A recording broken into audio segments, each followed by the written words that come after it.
Exam आने वाले हैं, मुझे कुछ नहीं आता, मेरा क्या होगा। तो दोस्तों, अगर आप भी यही सोच रहे हैं और बहुत ज़्यादा परेशान हैं तो कोई बात नहीं, खुश हो जाइए, क्योंकि हम यहाँ पर हर एक चैप्टर को सिर्फ 10 मिनट में समझेंगे और आपके सारे डाउट्स क्लियर हो जाएंगे। Hello everyone, welcome to Priya classes and I am your mentor SOS Studymate Himnisha Gehlot. आपको बस एक पेज याद करना है और आपका एक चैप्टर कंप्लीट हो जाएगा। कुछ मैजिकल ट्रिक्स के बारे में हम बाद में बात करेंगे, तो चलिए शुरू करते हैं। आज हम पढ़ने वाले हैं क्लास 9 का 3rd chapter atoms and molecules, और यही वो पेज है जिसे आपको अच्छे से समझ के लर्न करना है। तो चलिए प्रेजेंटेशन की हेल्प से इन्हीं सारे टॉपिक्स को 1 बाय 1 समझते हैं। एटम्स एंड मॉलिक्यूल्स, इस चैप्टर में हम एटम्स और मॉलिक्यूल्स के बारे में पढ़ेंगे, और ये है इंडेक्स। इस चैप्टर में हमें इन्हीं सारे टॉपिक्स को पढ़ना है। Atoms, The smallest part of the matter is called as atom। मतलब जो मैटर का सबसे स्मॉलेस्ट पार्ट होगा उसी को हम एटम बोलेंगे। मान लीजिए कि आपने एक पेपर लिया और उसको टीयर किया। जो सबसे छोटा पार्ट होगा जिसको आप और टीयर नहीं कर सकते हो, वही एटम होगा। और ये हमें बताया था इन जॉन डल्टन अंकल जी ने। एटम ग्रीक लैंग्वेज एटमोस से आया है और इसका मतलब होता है इनडिविजिबल, मतलब जिसे और तोड़ा नहीं जा सकता है। लेकिन थोड़ी और रिसर्च करने के बाद में ये पता चला एटम सबसे छोटा नहीं होता है। एटम के अंदर प्रोटॉन, न्यूट्रॉन और इलेक्ट्रॉन प्रेजेंट होते हैं। डाल्टन्स एटॉमिक थ्योरी, सारे मैटर्स छोटे छोटे पार्टिकल से मिलके बनते हैं, उसी को हम एटम बोलते हैं, और ये इनडिविजिबल भी होते हैं। सारे एलिमेंट्स के एटम आइडेंटिकल होते हैं इन मास एंड इन प्रॉपर्टीज। 2 या 2 से ज़्यादा एटम के कॉम्बिनेशन से कंपाउंड फॉर्म होता है। किसी भी केमिकल रिएक्शन को परफॉर्म करने के लिए उसके अंदर के एटम्स को रीअरेंज करना पड़ता है। इसके बारे में डीप में आप क्लास 10th के 1st चैप्टर में पढ़ोगे। IUPAC, इसका फुल फॉर्म होता है international union of pure and applied chemistry. ये एक तरीके की ऑर्गेनाइजेशन है जो कि सिंबल और एलिमेंट्स के नेम बनाती है, जिन्हें सारे देशों में माना जाता है। IUPAC का फुल फॉर्म आपके एग्ज़ाम के पॉइंट ऑफ व्यू से इम्पॉर्टेंट है। इस पूरी दुनिया में टोटल 118 एलिमेंट्स है। क्लास 9th में आपको 20 एलिमेंट्स के बारे में पढ़ना है। इस पूरी टेबल को आपको अच्छे से लर्न करना है। ये एलिमेंट्स है और ये इन एलिमेंट्स के सिंबल है, और ये सारे इन एलिमेंट्स के एटॉमिक मास और इनकी वैलेंसी है। तो चलिए समझते हैं एटॉमिक मास, मास नंबर और एटॉमिक नंबर क्या होता है। ये है एटम का स्ट्रक्चर। ऑर्बिट की तरह ये दिखने वाले इनके शेल्स है और इनके अंदर न्यूक्लियस होता है। न्यूक्लियस के अंदर प्रोटॉन और न्यूट्रॉन दोनों होते हैं। एटम के शेल्स के अंदर इलेक्ट्रॉन्स रिवॉल्व करते हैं। एक एटम के न्यूक्लियस के अंदर जितने प्रोटॉन्स प्रेजेंट होते हैं उससे ही हम एटॉमिक नंबर बोलते हैं। एटम के अंदर न्यूक्लियस में जितने प्रोटॉन और न्यूट्रॉन्स प्रेजेंट होते हैं उनके सम को ही हम एटॉमिक मास बोलते हैं। अगर आपको एलिमेंट्स के नेम सीरीज वाइज याद नहीं हो पा रहे हैं तो आप इस ट्रिक के साथ लर्न कर सकते हैं। हाई हील्स लिए बिना भी चाची नानी और फूफी नाचेगी, ना मांगू आलू सिरा पूरी से खालू रे काका। अगर आपको एटॉमिक मास भी याद नहीं होते हैं तो आप इस ट्रिक से याद कर सकते हैं। इवन नंबर वाले एलिमेंट्स को आपको 2 से मल्टीप्लाई करना है, और ऑड नंबर वाले एलिमेंट्स को आपको 2 से मल्टीप्लाई करके 1 से प्लस करना है। ये ट्रिक कुछ एलिमेंट्स पे अप्लाई नहीं होती है, तो उन्हें आप लर्न कर लेना। Atomic number, number of proton and number of electrons, ये सारे सेम होते हैं। ये सारे सीरियल नंबर के इक्वल होते हैं। आयन्स, सारे एटम्स कोई ना कोई चार्ज ज़रूर कंटेन करते हैं और उसी को हम आयन्स बोलते हैं। आयन्स 2 टाइप्स के होते हैं, कैटायन एंड एनायन।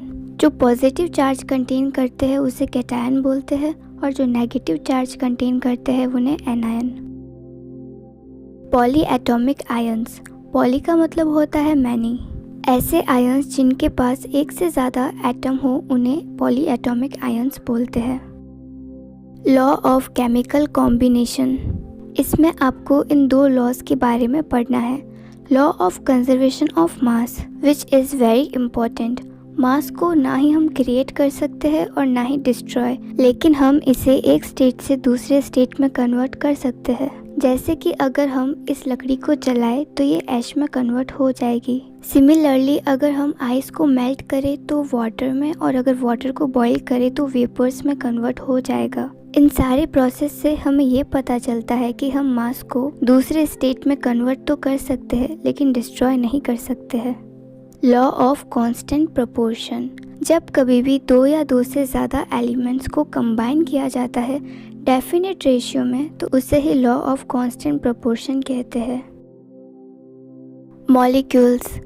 2 और मोर एटम के कॉम्बिनेशन को ही मॉलिक्यूल्स कहते हैं। इन्हें 2 कैटेगरीज में डिवाइड किया गया है। Molecules of elements. जब सेम एलिमेंट्स के एटम कंबाइन होते हैं उसे मॉलिक्यूल्स ऑफ एलिमेंट्स कहते हैं। Molecules of compounds. और जब डिफरेंट एलिमेंट्स के एटम्स कंबाइन होते हैं तो उसे मॉलिक्यूल्स ऑफ कंपाउंड्स कहते हैं।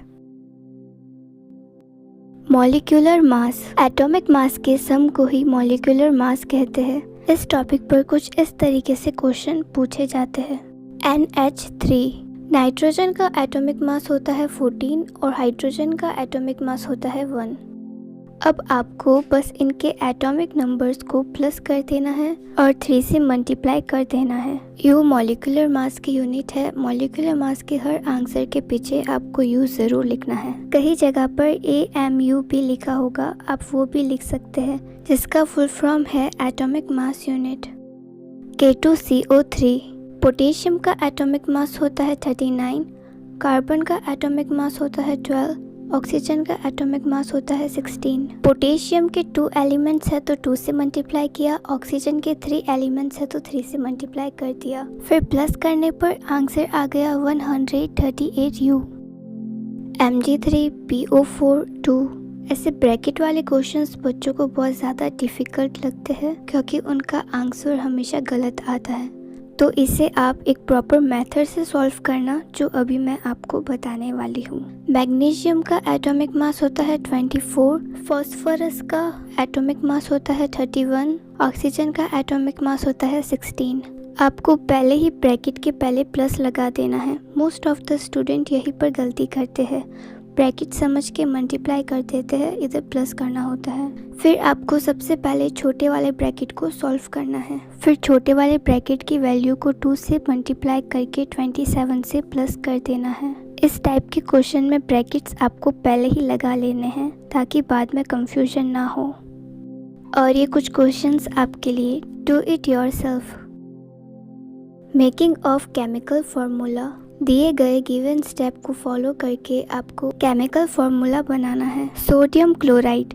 सबसे पहले हम इनके सिंबल्स लिखेंगे, फिर वैलेंसी लिखेंगे। सोडियम की वैलेंसी होती है +1, क्लोराइड की वैलेंसी होती है -1। क्लोराइड को क्लोरीन भी बोलते हैं। जिसकी वैलेंसी 1 होती है उन्हें हम नहीं लिखते हैं। So the answer is NaCl। Calcium nitride. Calcium की वैलेंसी होती है +2, नाइट्राइड की वैलेंसी होती है -3। सबसे पहले सिंबल लिखे, फिर वैलेंसी लिखी। अब हम इनकी वैलेंसी को क्रिस क्रॉस वे में लिखेंगे, मतलब Ca के पास 3 आ जाएगा और N के पास 2 आ जाएगा, तो आंसर हो जाएगा Ca3N2। Aluminium hydrogen carbonate. Aluminium की वैलेंसी होती है +3, हाइड्रोजन कार्बोनेट की वैलेंसी होती है -1। अगेन सबसे पहले सिंबल्स लिखेंगे, फिर वैलेंसी लिखेंगे। अब यहाँ पर बहुत सारे बच्चे गलती करते हैं। हाइड्रोजन कार्बोनेट की वैलेंसी 1 है, इसलिए हम Al के पास में 1 नहीं लिखेंगे। हाइड्रोजन कार्बोनेट में कार्बोनेट के 3 एलिमेंट्स है, इसलिए हम एल्यूमिनियम की वैलेंसी को ब्रैकेट के बाहर लिखेंगे। इन सब का केमिकल फार्मूला अब आपको फाइंड करना है। Some important common ions. इस पूरी टेबल को आपको अच्छे से लर्न करना पड़ेगा, तभी आप एग्जाम में केमिकल फार्मूला वाले क्वेश्चंस कर पाओगे।